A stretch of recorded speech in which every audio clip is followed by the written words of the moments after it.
I kind of want to just quickly, for a few minutes, talk about maybe what some principles of self-governance would look like, because part of it is like what we're trying to get toward. So for me, fundamental to any forms of self-governance is that people are making decisions at the most sort of face-to-face level where you can actually physically talk to each other. And that is really a matter of how much people feel the scale needs to look to that, but that we can actually dialogue again, as opposed to stare at our phone and text someone and, or, go to give feedback, etc. So there's a qualitative dialogic element to it, right? And that we see each other and we get to know each other. There's a repetitive, ongoing, regular nature to it. We know where it happens. We know how it happens. We are all familiar with the processes and the cultural cues. We all learn better and better how to listen to each other and how to talk, how to take into account diversity of opinions. So there's that whole other process of the culture around how we understand how we make decisions together, not just that we're physically dropped into a room together. The other thing is that we're all both, this is a kind of provocative language, but I kind of like it still, is that we all end up being both the rulers and the ruled, which is maybe not good language, but we all have as much ability to make the decisions as we do to listen to and change our minds about things and abide by the decisions that we've all made together. So sometimes we might decide things by consensus and all agree to it, so abiding by it isn't as much of a problem. Sometimes we might decide by 51% majority, and then some of us would be like, oh, I didn't get my way this time. But in the scheme of things, we do this regularly. We make decisions. This decision, I fought, people heard me. It's okay, I can move on with that decision. So we all have to be willing to both make the decisions together and then agree to continue to abide by them. That said, there has to be, to me, another fundamental principle is that we have to be able to completely revisit and question and go back and analyze those decisions. So we haven't, once now we made a decision, we never go back and think about it anymore, okay? So we have to be able to do that. Another principle to me is that there's first of all a basis for how we're going to make decisions. How many people need to decide, how, maybe, I kind of like models where it's a mixed thing, where it's something really important we all have to decide, where it's something like, do we need a new, bicycle rack? Maybe it's okay if I lose. Or where the bicycle rack is going to be placed isn't as important as, how are we going to distribute food right now during a disaster? That might be a much more important question we'd all want to be able to decide about. So, but we need to know that in advance, and we need to know how we're going to resolve conflict in advance, and we need to know what the principles in the culture, again, of what behavior we'll tolerate in this thing. In a sense, we need to draw up some sort of non-status constitutions or binding agreements that are kind of the bases for coming together to make decisions. Does that make, like, that we would, in a sense, that's sort of the first thing we would do is like, what happens when we're fighting? What happens when we need to make a quick decision? And what happens when someone says someone can't, love someone of a gender that someone feels is, not the right gender in the space? How do we deal with these things, and what is the baseline of us feeling comfortable to be in a space together to make decisions? But from there, then, we need to be open to changing and revising our decisions and having mechanisms for reevaluating. Okay. How am I doing on time? Okay, the other thing I think we need to do as a sort of principle of these is that we need to look at democratizing the entire society. So even if we're not having one place to do something, we might want to think of different ways to democratize other areas, interlink them, so that power doesn't reside or build up in one sphere that ends up overriding the other. Sometimes those decisions might all want to happen in one space. Sometimes we might want to divide them up between multiple spaces. I know Stephen's going to talk about that. But I think that we just have to figure out where, in a sense, we want everything to be democratized, even if that, regardless of where that happens.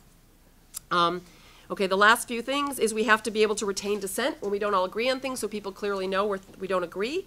I'm not actually in favor of a society where everyone agrees on things. I'm in favor of a society, a democratic form of self-governance where we're able to coexist in our difference in ways that actually accentuates how wonderful we each are and how diverse our communities are.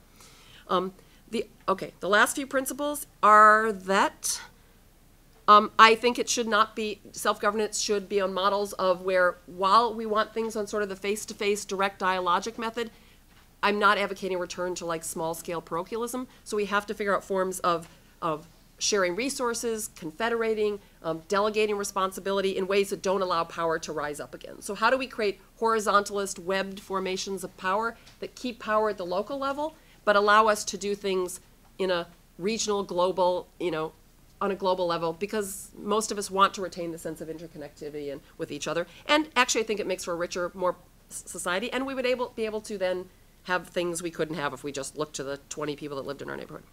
Okay, and I'm getting close to the end. No, you have 12 minutes. Okay, sorry, I'm talking fast. I'm like, and sorry. Okay. I think we need to also, within self-governance, almost all forms of governance right now are made up of three: the making decisions, administering decisions, and then adjudicating decisions when they don't get. We feel they have not been properly, a judiciary, for instance, right now in most political systems. So any forms of self-governance would actually need to take all those things into account. It's not simply enough for us to decide. A principle isn't just to make a decision and then not figure out who's going to do it, and then not figure out what's going to happen when someone doesn't do that. So all those sort of areas of governance need to happen in forms of self-governance. Again, it isn't necessarily that they have to happen within the same group or the same people, but we have to have a relationship and work on how those relate to each other. And I also want to say that I think democracy, any forms of self-governance, implies that people have enough of things they need and they want in their lives materially. It's not just that we can listen to each other and have a nice culture of deciding things and get along and have a structure to do that, but people have to have health care, and they have to have housing, and they have to have enough to eat, and they have to feel culturally fulfilled and psychically fulfilled, and we have to be able to provide a society that gives everybody, just by virtue of being in a society, things they need to be able to function, to be able to be self-governing individuals too. And those things don't, which comes first, but they happen in a sense together. We might use the self-governance forms to provide those things, but I feel like people need to be not all falling apart health-wise to be able to actually make decisions. Okay, there was one more principle, but I've lost it, so if I remember it, I will come back to it. And, okay. And, okay, no, the last one I want to say is that when we make decisions, I think right now we think of governance as yes, no, either or, one, and when we make decisions, we're like, should we do this? By a principle of dialogic self-governance, that to me implies that we actually may have multiple answers to one question, or the question itself may change over time. So part of it is a much more flexible, dynamic way of what we're looking at, and we're problem solving in a sense for our communities, not simply yes, no, pick something you don't like versus something else. So how do we problem solve to make the world that we want to live in? Okay, so now I'm going to move really quickly on to practices to go from here to there. And I think this is maybe where it'd be interesting to have a little more discussion between Steve and I, because I think this, who knows, this might be a disagreement or not disagreement. I don't think any of us have the right answer on what self-governance looks like. So for me, the way to start thinking about how the practice looks is for us to turn to actually existing models that are happening right now, or experimentations that people are doing, and actually see in embryonic forms how those could maybe be pushed out to become more and more forms of self-governance. Because the last principle, which I didn't mention, was I want these to actually create a contestation with forms of non-self-governance, where self-governance becomes the way people think about how they do politics, versus now people think about politics as, oh, I don't want to talk about it, it's something outside, it's corrupt, it's blah, blah, blah. We all, like most people, especially in the United States, oh, I want nothing to do with politics. And we want it to be like, it's a part of what makes us human, and that becomes the norm. And so how do we start doing that is by doing it. So self-governance isn't just something we like, here's a model that's going to work for everywhere. Many of us know the models that are the most sort of romantic, the Oaxacan experience, when the teachers had been striking for years and years and years, and then, a actual social struggle broke out in a revolt. And in that space, people actually created assemblies in neighborhoods and among media collectives and in spaces among the teachers, where people practiced what it was like to decide how they wanted a movement to look, how they wanted a people's radio station to look.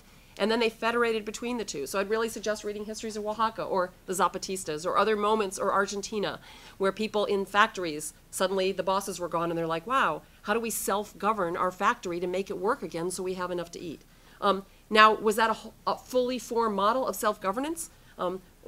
I don't think so, because they actually were not kicking capitalism out, and they were not just focusing on one tiny sphere, but they were practicing a point in time at which it meant to decide your life, to make decisions about your life in a factory. Many of us do that in all sorts of ways through collective projects, bookstores, publishing projects, healthcare collectives, et cetera, where a small group of us actually practice in microcosm what it looks like to do self-governance with each other. It's not self-governance, again, I think, truly self-governance in its fullest flowering until we start reaching outside our small little enclaves to actually make decisions with people who don't have the same necessary ethical framework or political project, or actually what it would mean to do it with our neighbors in physical places that neighbor.